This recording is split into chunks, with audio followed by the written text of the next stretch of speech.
महाराष्ट्राची कुलस्वामिनी आणि 3.5 शक्तिपीठांपैकी एक पूर्ण पीठ म्हणजे आई तुळजाभवानी. ही तीच भवानी माता आहे जिने हिंदवी स्वराज्य स्थापन करण्यासाठी छत्रपती शिवाजी महाराजांना तलवार आणि आशीर्वाद दिला होता.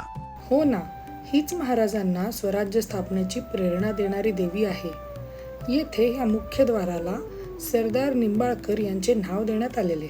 तर नुसती भोसले घराण्याचीच नव्हे तर संपूर्ण महाराष्ट्राची कुलस्वामिनी म्हणून ओळखली जाणारी तुळजाभवानी देवीचे हे मंदिर. येथे नेहमीच भाविकांची प्रचंड अशी गर्दी पाहायला मिळते. भक्तिभावाने श्रद्धाळू देवीची पूजा, भोगी, भारूड, जागरण येथे करतात. नवरात्रात तर येथील जल्लोष काही अलौकिकच असतो. तुम्हाला माहीत आहे का, भारतातल्या इतर मूर्तींप्रमाणे ही मूर्ती एका जागी स्थिर नाही. ही चला मूर्ती आहे. म्हणजे देवी वर्षातून 3 वेळा आपल्या सिंहासनावरून खाली उतरते आणि निद्रा घेते. येथे आल्यावर आई राजा उदे उदेच्या जयघोषाने अंगात एक वेगळीच ऊर्जा येते.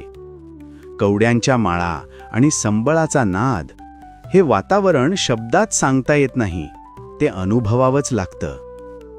हो, हे अगदी खरे आहे. आणि बोल भवानी की जय हे ऐकल्यावरती एक वेगळीच ऊर्जा मिळते. चला तर मग माझ्यासोबत म्हणा, उदे गांबे उदे, उदे गांबे उदे, आई जगदंबेचा उदो उदो, उदो उदो, तुळजाभवानी आईचा उदो उदो.